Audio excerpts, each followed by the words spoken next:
Hey, Wonderhussy here with my friend Scott, barreling down a back road outside Niland, California. Hunting a geyser. Well, it's a little town on the eastern shore of the Salton Sea. I'm camping out here at Salton Sea for a few days, just exploring a bunch of weird stuff. And we want to check out this Niland mud geyser. Okay, it's this giant bubbling, boiling mud pot that apparently is becoming a nuisance because it's migrating, it's moving, and I guess it's an impediment of some sort to the highway, so they're actually having to reroute the whole highway, and I think it's in danger of messing with the railroad tracks. I've never seen a mud pot that could cause that much damage, so we're hoping to be able to get up close enough to check it out. It's a misbehaving mud pot. It is. Now Scott's navigating. He figured out you can't really go get to it on the main road. It's all walled off. But he thinks by taking these back roads that we just might get close enough to get a peek at the, what'd you call it, the mischievous mud pot? Yes. Okay, I think we're coming up on the railroad tracks, and the mud pot is somewhere right up here. Now there is an official looking vehicle up ahead. Hopefully they don't turn us back. So they're doing work to try to arrest the movement of the mud bog. The mud bog can't be arrested. Okay, let's get out. We've driven as far as we can. Now, apparently this mud geyser, I guess it didn't appear until 1953. And it was stationary for many years, just minding its own business. And then, gosh, only like 11, 12 years ago is when it started moving and creating issues. And again, I'm having a hard time understanding how a moving mud pot can mess with a railroad track. Like, how can it push a railroad track? But apparently it can. And it's... There's where it isn't. So the highway's still there. So all that road work they're doing over there on the other side of the tracks is something to do with the mud pot? I don't believe they've moved the railroad. Okay, Scott thinks this is where the mud pot was originally. It's moved 60 feet since it started moving. And so it may be already on the other side of the railroad tracks. I'm not sure. They pumped it all over. He's doing some research on Google Maps. While he does that, I should also mention that this bubbling mud pot is actually at the southern end of the San Andreas Fault. You know, the earthquake fault that runs all the way up and down California and that's going to break California off into the ocean one of these days? Well, that San Andreas Fault. I think it starts right down here in Niland, and this mud pot is right at the tail end of it, the terminus. I don't know that I read online that the fact that the mud pot has been more active in recent years has nothing to do with seismic activity, but I don't know, it must somehow still be related. Okay, so Scott's got our location pinpointed, and I don't even know if you can see this because of the glare, but that blue dot is us, and then that red dot is where the mud pot used to be. Around here, this circle was which the mud is right pit. up here. That's where the mud pit used to be, right here in this field. And it looks to me like, yeah, they did. They just filled it in with dirt. So by moving a mud pot, they're basically just filling it in with dirt? I don't know. I'm confused. Stay tuned. We're confused by it's muddy. Okay, meanwhile, right by where I parked my car, you can see there's giant sections of railroad track laid there. So it's almost like they are planning to reroute the railroad. Hey, but look, there is a railroad crossing. We can just walk right over it and look over that fence, Scott. And I think that's what we ought to do. So this is all new railroad ballast. This is all new railroad ballast? Yeah, this rock is called ballast. Okay. So, did they move the tracks? I don't know. Okay, you can see there's a big old... They're pumping stuff out. Oh, is that the mud pit where they're pumping stuff out of? Yeah, possibly. Oh, wow. Far out. We could just get right up to it.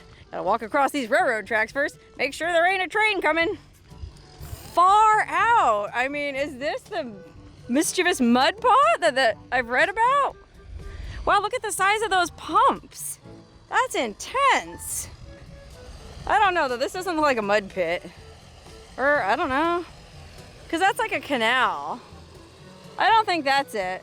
But it's putting water into the canal. Oh, that's putting water into the canal. Pumping it out from below and sending it, it's on its way. Well, let's go across the street and see if we can look over that concrete barrier. Okay, before we go over there and probably get kicked out, Scott just pointed out something really interesting about the railroad tracks we just crossed. I'm going to turn the camera around and try to explain this to you, and hopefully you can see what he's talking about. So if you look at the tracks, looks like they used to come straight at us, but they've curved it away You probably can't tell. And then it curves again back over there. So used to, it just went straight across here. But so they actually did reroute part of the railroad tracks because of that dang mud geyser. But what could a mud geyser possibly, how could it move a railroad track? I don't get it. I guess it just made like a sinkhole under it. And you don't make a railroad track make some turns just all of a sudden out of nothing. No, you would definitely not do that. They don't want to have these trains slow down. No, they sure don't. Gosh. Okay, well I want to try to see the dang mud geyser. So Scott's theory is that they're pumping water out of there, and then you can see there's a pipe laid, and they're bringing it over here into Niland Creek. I guess there's just so much water they don't know what to do with it. Is it hot? No, but it's chock full with pumped water. Oh, you can feel the water? Yeah, you can feel it. Oh, wow, yeah, you sure can. It's vibrating. Oh, it sprung a leak over there. What if it blows? Yikes, I'm just getting away from it. Okay, here it is, pumping into good old-fashioned Niland Creek.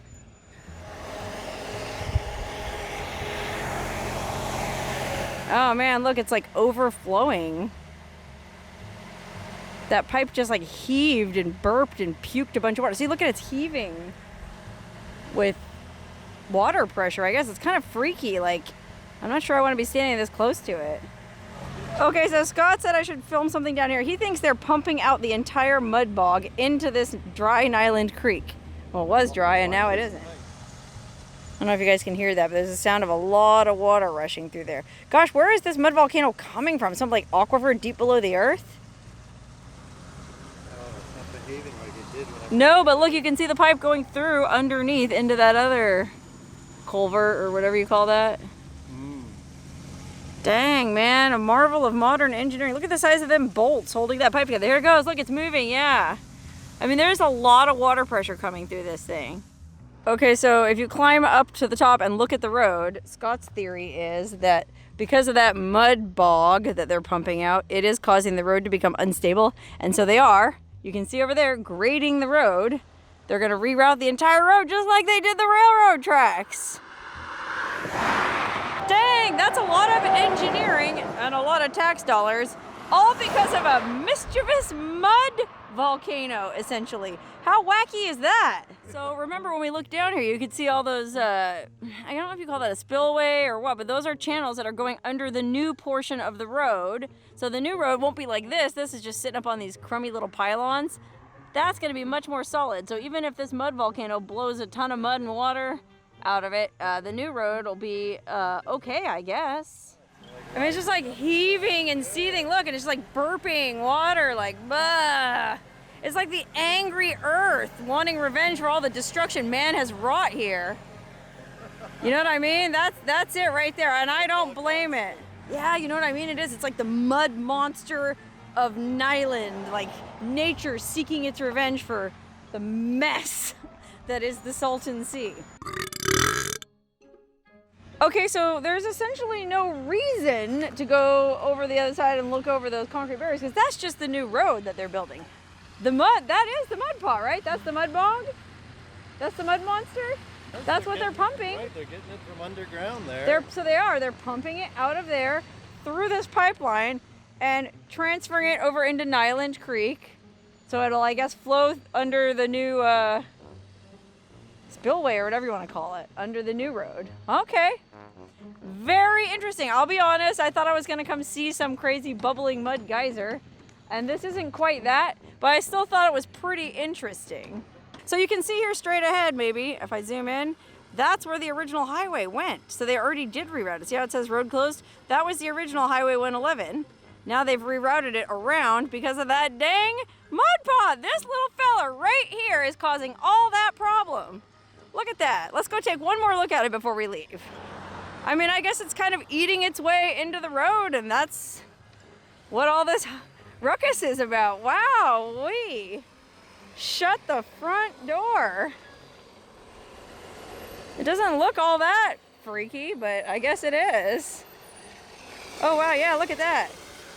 There's something going on in that little caged off area. You can hear it. Oh my goodness. Okay, one more interesting attraction before we go back to camp. This is not really an attraction, it's just something that's kind of interesting. So you may have heard of the Salton Sea in the news. They have a lot of air quality problems down here because the sea is kind of drying up and the dust, like discussed in I think part 1 of this video, that high alkalinity stuff rises to the top of that makes that white crusty stuff, and then it gets real windy out here because we're down by Palm Springs, and if you've ever been to Palm Springs, you know how windy it gets down here. The wind comes tearing through and blows up all that high alkaline dust that has a lot of chemicals in it from all the agricultural runoff in the area. And man, it just makes for really crummy air quality. So they're discussing all kinds of different options for dust abatement out here, like what they can do to preserve the Salton Sea or try to fix the issue. Because you know there's a lot of rich folks in Palm Springs. Down in this area here, they don't really care about the air quality. But next thing you know, the wind starts blowing it up yonder where all them rich people live. Then it's a problem. So this is one thing that they're doing over here as a dust abatement measure, and it's pretty visually striking. Check this out. So we came down this red, what's it called? Red Mountain Road. It's kind of like this weird bombed out looking campground. But what they're doing out here, you might be able to see, is they're digging furrows, almost like you would plow a field. Only, well, these are just the shallows of the Salton Sea. You can see the water's way out there. This all used to be underwater, and this would all be very dusty right now. And it probably still is when it's windy. But to mitigate that, they dug all these furrows into the ground because I guess the prevailing winds come in from that direction. And when it blows across these ridges, it creates less dust, I guess. Yeah, they look like they're about 2-3 feet deep. I mean, that was a lot of work to dig all these furrows. And you can see it just goes on. That's probably for miles. I mean, I don't know how far it goes that way. I mean, I've never been down here when it's super windy, but I can imagine that the air quality really would be gnarly. And the fact of the matter is there are some people who have no choice other than to live down here because they work in the fields. Surprisingly, there's a ton of agriculture down here. Go figure. So there's a lot of poor farm workers that live down here, and then they get asthma and start developing breathing problems. And yeah, it's a real issue. So it's cool that the state, I presume, is doing something to help these poor people out. Okay, now I want to go back to camp and have a pina colada. But before we leave, one more pan over this. Gosh, it almost looks like Tatooine, like the dust farm of Tatooine. Or I imagine this must be what it looked like back in the days of the Dust Bowl, you know, in like Oklahoma and Texas. I mean, it's pretty grim. There's Scott walking through a trench for reference so you can see how deep it is. Dang. Okay, back at camp and time for a sunset cocktail. Today we're gonna try, yesterday we had margaritas that we used frozen limeade to make, and unfortunately the limeade wasn't even really a slurry anymore at that point. It was pretty much melted, but it actually tasted pretty good. So today we're gonna try something similar, but we're going to we're gonna take it into a different hemisphere, I guess you could say. Well, I guess it's the same hemisphere, just a kind of different vibe. Pina colada. So we got coconut liqueur, which is just soda water. And then we're going to put some pineapple concentrate. And this is the frozen limeade from yesterday, spiced rum, and then some fresh pineapple. Wow, that's actually really good. I'll be honest. It's way better than I expected it to be. Scott, you better finish your beer so you can have one. Holy cow. Chug, chug, chug. All right, well, it's that beautiful time of day, golden hour. It kind of was breezy for a minute. It was kind of cloudy, but thankfully it all cleared up. It's beautiful. So we're going to go for a little walk from our campsite here. I'm going to go try to find these curiosities that are supposedly waiting for me. Nighttime crowd showed up of nobody. Yeah, nobody's here. I got my bag here to collect driftwood so that we can have a campfire. Hey, let's just see what we can see.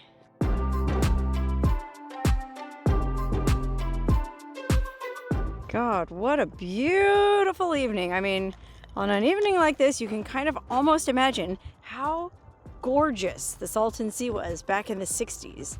You know, when they still had all the resorts, everybody water skiing and drinking cocktails on the deck. Just amazing. Hear that sound? Well, there's two sounds. There's a crunch, crunch, crunch of barnacles under our feet. And then there's the sound of these geothermal power plants. There's one 2, and 3. 3 geothermal power plants just right in our field of view right now. Just completely surreal, you know? I can't really say enough good things about this campsite, man. This is one of my favorite places I've ever camped. And I haven't even gotten to this cool stuff yet. Okay, so now we're coming into this area that is noteworthy for a couple different things. Firstly, there's these dead trees coming right out of the, well, I was going to call it sand, but it's really barnacles. Yeah, it reminds me of the dead Valley playa in Namibia that I went to. With these dead trees coming out. And then, well, this one, it's going to be kind of hard to see because the sun's right behind it, but there's one over there that has a big bird's nest in it. Really kind of creepy and very post-apocalyptic. I mean, I'm guessing what happened is the sea dried up, and this used to be more fertile ground. And then as the sea dried up and it became just, well, barnacles and alkali, the tree could no longer get the nutrients it needed to live. And that's kind of what happened. Pretty stark.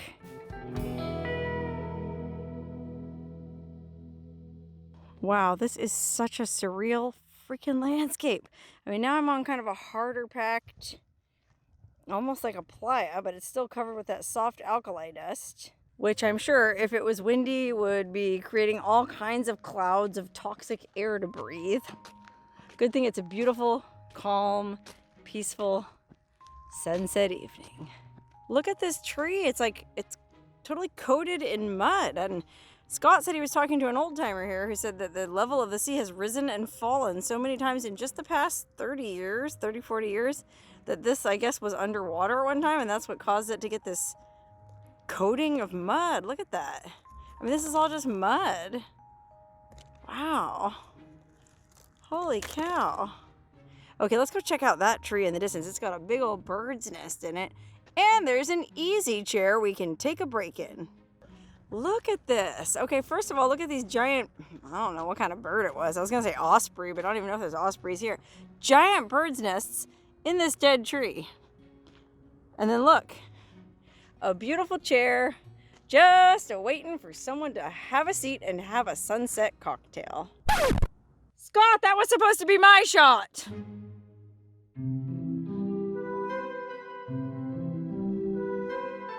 Okay, we took a bunch of fun photos in that easy chair.